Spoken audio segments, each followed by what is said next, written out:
Assalamualaikum warahmatullahi wabarakatuh. Bagaimana kabar anak-anak? Mudah-mudahan semuanya dalam keadaan sehat walafiat. Amin ya robbal alamin. Oke, pada pertemuan kali ini insya Allah kita akan belajar bersama-sama mengenai fikih. Bab apa, tentang apa, nanti kita pelajari bersama-sama. Kita mulai? Oke, kita mulai dengan sama-sama membaca basmalah. Bismillahirrahmanirrahim. Baiklah, kali ini kita akan belajar tentang bersuci.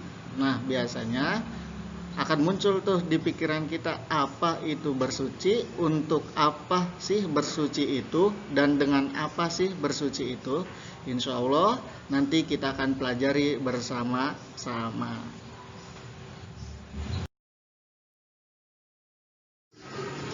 Baiklah, sebelum kita mengetahui apa itu bersuci, kita harus pelajari dulu ayat Al-Quran tentang bersuci ataupun wudhu. Oke, saya bacakan. A'udzubillahi minasyaitonirrajim. Bismillahirrahmanirrahim.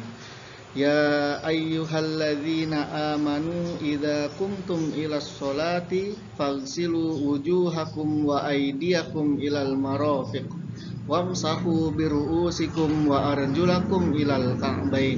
Al-ayat. Yang artinya, hai orang-orang yang beriman, apabila kamu hendak mengerjakan salat, maka basuhlah mukamu dan tanganmu sampai dengan siku, dan sapulah kepalamu dan basuh kakimu sampai dengan kedua mata kaki. Nah, dari ayat tersebut kita bisa menyimpulkan bahwasanya ketika kita hendak melaksanakan sholat, baiknya dan memang harusnya kita bersuci terlebih dahulu. Baiklah, setelah kita mengenal ayat Al-Quran tentang bersuci, maka selanjutnya kita akan memahami makna dari bersuci itu. Bersuci dalam bahasa Arab disebut toharoh. Jadi bahasa Arabnya toharoh, bahasa kitanya bersuci. Makna bersuci adalah membersihkan diri, baik badan, pakaian maupun tempat dari hadas dan najis. Makanya kalau kita ingat-ingat niat wudhu itu nawaitul wudu'a liraf'il hadasil. Liraf'il hadasil asgori fardolillahi ta'ala, misalkan seperti itu. Nah, kita harus pahami dulu perbedaan antara hadas dan najis. Najis adalah perkara yang zahir ataupun perkara yang kelihatan dan bisa dilihat seperti apa, air kencing, darah, dan yang lain sebagainya, itu hukumnya najis. Misal air kencing terkena pakaian kita, maka kita nggak boleh tuh sholat pakai pakaian yang terkena air kencing. Sedangkan hadas adalah perkara maknawi, artinya tidak bisa dilihat oleh panca indera. Tidak bisa dilihat oleh panca indera. Itu perbedaan antara najis dan hadas. Nah, cara menghilangkan najis sama hadas itu gimana? Niat, kalau kita mau menghilangkan hadas, itu niat menjadi syarat untuk menghilangkan hadas. Sedangkan untuk menghilangkan najis kita tidak membutuhkan niat. Kayak kita membersihkan bekas darah misalkan di tangan kita. Nah, itu nggak perlu niat nawaitu izalatil dami, misalkan nggak perlu seperti itu. Tapi kalau untuk menghilangkan hadas maka perlu niat seperti tadi wudhu. Nah, makanya ada niat wudhu, nawaitul wudu'a liraf'il hadasil asgori fardolillahi ta'ala. Jadi kesempurnaan bersuci mempengaruhi kesempurnaan ibadah. Nah, bersuci bahasa kitanya yang lebih gampangnya itu wudhu. Kita wudhu. Kebersihan dan kesucian seseorang dalam beribadah sangat mempengaruhi nilai atau kualitas ibadah tersebut. Bahkan bisa dikatakan kalau bersucinya salah, maka ibadahnya juga tidak sah atau tidak diterima. Kayak wudhu, kalau wudhunya salah, nggak sempurna, nggak niat, dia wudhunya nggak niat, ataupun rukun-rukun wudhunya dia salah, maka wudhunya tidak sah, itu akan mempengaruhi ke nilai sholatnya, ke kualitas sholatnya, maka sholatnya tidak akan diterima. Kenapa tidak diterima? Karena wudhunya pun tidak sempurna atau wudhunya salah. Atau kesimpulannya bisa kita sebutkan, kebersihan dan kesucian seseorang dari hadas dan najis merupakan keharusan bagi setiap muslim dan muslimah yang akan melaksanakan ibadah seperti sholat, membaca Al-Quran, tawaf, dan lain sebagainya. Jadi sebelum kita melaksanakan ibadah kita semacam sholat, baca Quran, dan yang lain sebagainya, maka kita harus memastikan diri kita dalam keadaan suci dan bersih. Suci dari hadas dan bersih dari najis. Nah, kita tadi coba ingat-ingat lagi apa perbedaan antara hadas dan najis. Silakan nanti lihat ke slide yang sebelumnya.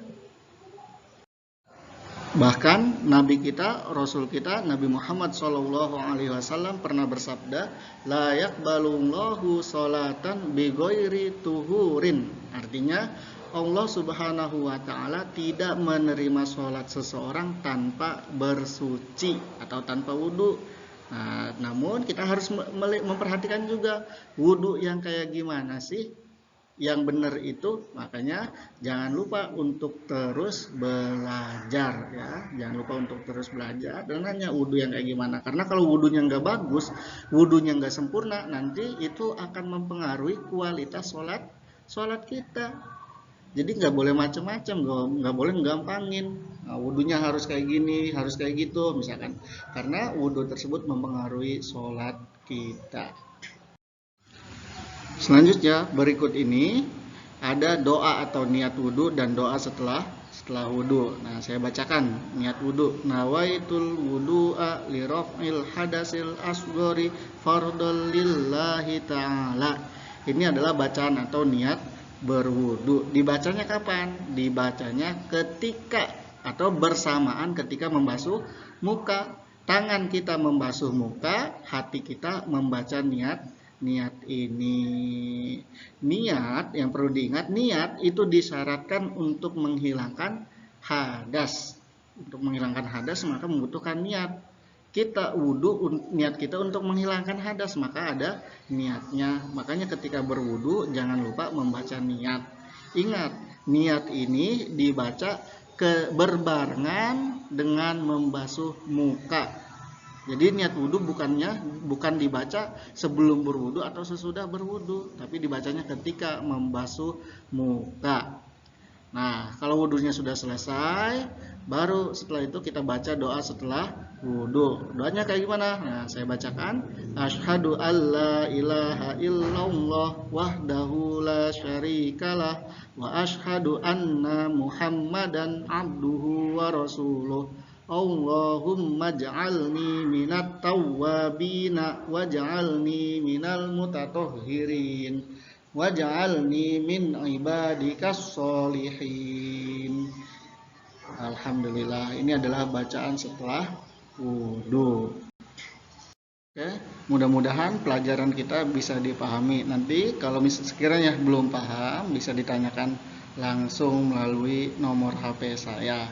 Nah, selanjutnya itu tugasnya apa? Yaitu setiap siswa membuat video pendek yang berisikan siswa membaca niat berwudhu. Nah, jadi siswa bikin video, si siswa tersebut kalian sedang membaca niat wudhu tersebut. Setelah membuat video, posting video di story WhatsApp, jadikan status WhatsApp atau diposting di media sosial masing-masing dengan hashtag SMPS Islam Al-Munawwaroh keren. Setelah itu kirim screenshotnya ke guru mata pelajaran yang akan dijadikan bukti kehadiran anak-anak dalam belajar. Ingat, kalau belum paham silahkan ditanyakan. Mudah-mudahan apa yang kita pelajari pada kali ini membawa manfaat bagi kita semuanya. Amin ya rabbal alamin. Kurang lebihnya mohon maaf. Assalamualaikum warahmatullahi wabarakatuh.